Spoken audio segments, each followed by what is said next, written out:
الحمدللہ رب العالمین والصلاة والسلام علی رسولہ الکریم اما بعد فاعوذ باللہ من الشیطان الرجیم بسم اللہ الرحمن الرحیم فالآن باشروہن وابتغوا ما كتب اللہ لکم وکلوا واشربوا حتی یتبین لکم الخیط الابیض من الخیط الاسود من الفجر ثم اتموا الصیام الی اللیل۔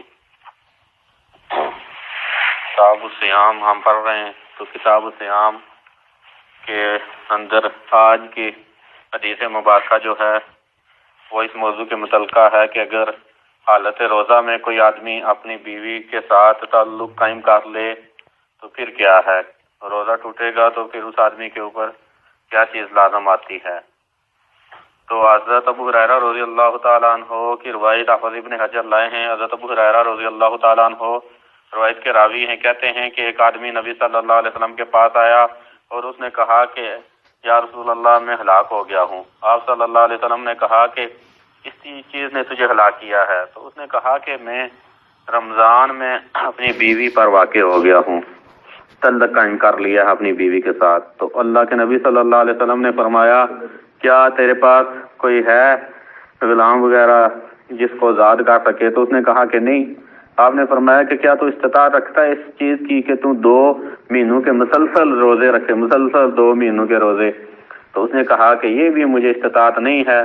تو پھر اللہ کے نبی صلی اللہ علیہ وسلم نے تیسرا سوال اس سے کیا کہ کیا تیرے پاس اتنی استطاعت ہے، اتنی مالی وسعت ہے کہ تو 60 مسکینوں کو کھانا کھلا سکے؟ تو اس نے کہا کہ نہیں۔ تو پھر وہ بیٹھا رہا۔ اللہ کے نبی صلی اللہ علیہ وسلم کے پاس کھجوروں کا ایک ٹوکرا لایا گیا تو آپ نے فرمایا کہ اس کو صدقہ کر دے تو وہ کہنے لگا کہ کیا مجھ سے بھی زیادہ کوئی فقیر ہے؟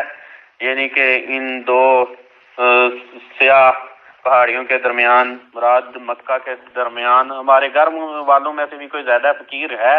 اللہ کے نبی صلی اللہ علیہ وسلم جو ہیں اس کی بات پر ہنس پڑے، حتیٰ کہ اللہ کے نبی صلی اللہ علیہ وسلم کی داڑھیں جو ہیں وہ واضح ہوئیں، نظر آنے لگیں۔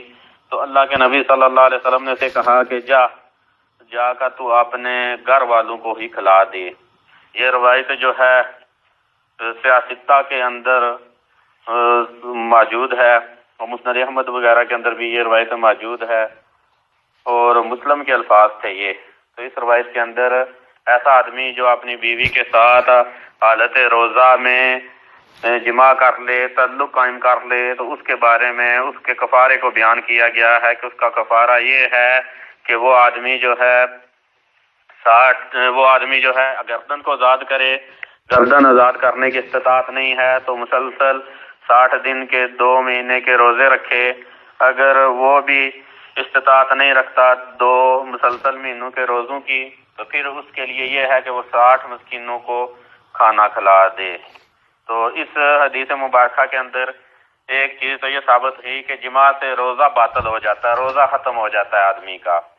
اللہ رب العزت بھی فرماتے ہیں کہ اب جو ہے تم اپنی عورتوں سے مباشرت کر لو اور تم طلب کرو جو اللہ نے تمہارے لیے لکھا ہے، یعنی کہ رات کے وقت جو ہے اپنی خواتین کے ساتھ تم تعلق قائم کر سکتے ہو، عادت سے روزہ میں نہیں کر سکتے تم۔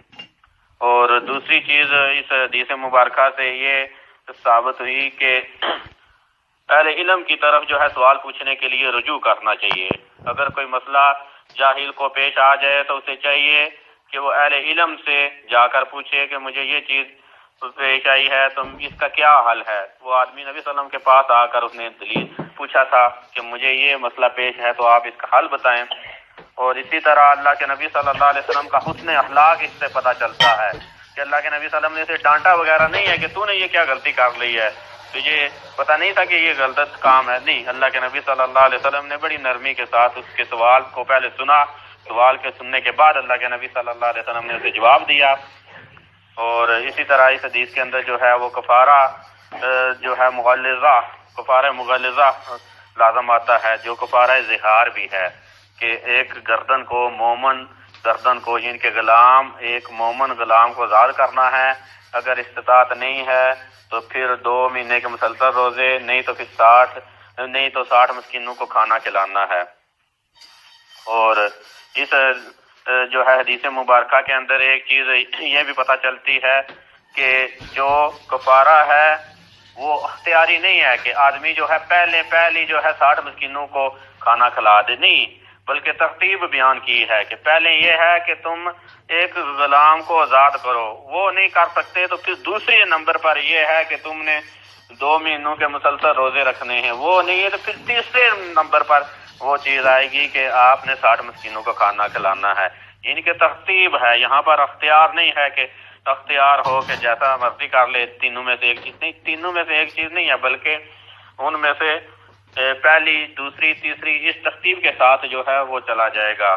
باقی حدیث مبارکہ کے اندر یہ بھی پتہ چلا کہ اگر جس کے اوپر کفارہ لازم آیا تھا وہ اتنا کنگال ہے، اس کے پاس مالی وسعت بھی نہیں، کچھ بھی نہیں کر سکتا، تو پھر جو ہے دوسرے کے اوپر، جس کے اوپر کفارہ لازم نہیں ہے، واجب نہیں ہے، وہ جو ہے اس کی طرف سے ادا کرنا چاہے تو ہو سکتا ہے۔ جس طرح وہ تو بالکل کنگال تھا، کچھ بھی نہیں تھا اس کے پاس، تو اللہ کے نبی صلی اللہ علیہ وسلم کے پاس مال آیا تو اللہ کے نبی صلی اللہ علیہ وسلم نے اسے کفارے کے طور پر ادا کرنے کے لیے کہا، تو وہ الگ بات ہے کہ پھر اس نے یہ کہا تھا کہ میرے پاس تو یعنی کہ آپ جو کہتے ہیں کہ میں صدقہ کر دوں تو ہم سے تو زیادہ کوئی فقیر ہی نہیں ہے۔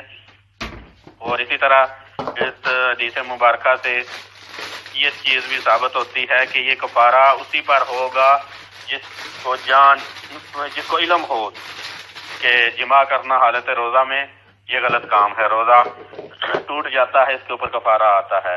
اگر کوئی بھول کے کرتا ہے جیسا کہ یہ ہوتا ہے تو اقل القلیل ہی ہوتا ہے، کم ہی ہوتا ہے، لیکن یہ ہے کہ یہ جان جسے پتہ ہو، علم ہو، عمدن جو جمع کرے اس کے اوپر کفارہ لازم آئے گا۔ اگر کسی نے بھول کر لیا تو اس کے اوپر کوئی کفارہ نہیں ہے، ایسے آدمی پر کوئی کفارہ نہیں ہوگا جو بھول کے اگر اپنی عورت سے تعلق قائم کر لے۔ باقی جو ہے کتاب الصیام، اس کے اندر 2 حدیثیں رہ گئی ہیں، وہ انشاءاللہ ہم کل پڑھیں گے، جن میں سے ایک کے اندر یہ موضوع ہے کہ اگر آدمی ناپاک ہو تو کیا وہ روزہ رکھ سکتا ہے، یعنی کہ افطاری سحری وغیرہ ناپاک حالت میں کر لے، کیا یہ درست ہے؟ دوسرا یہ کہ جو مر جائے اس کے ذمے روزے ہوں تو پھر ان کے روزے کون رکھے گا؟ اس کے بعد جو ہے پھر آگے کتاب الصیام کے اندر ہی نفلی روزوں کی بحث آئے گی کہ نفلی روزوں کے احکام آئیں گے۔ اللہ رب العزت سے دعا ہے کہ اللہ رب العزت ہمیں دین کو سیکھنے کی، اس کے اوپر عمل کرنے کی توفیق عطا فرمائے۔ واستغفر اللہ لی ولکم ولسائر المسلمین والمسلمات، وآخر دعوانا ان الحمد للہ رب العالمین۔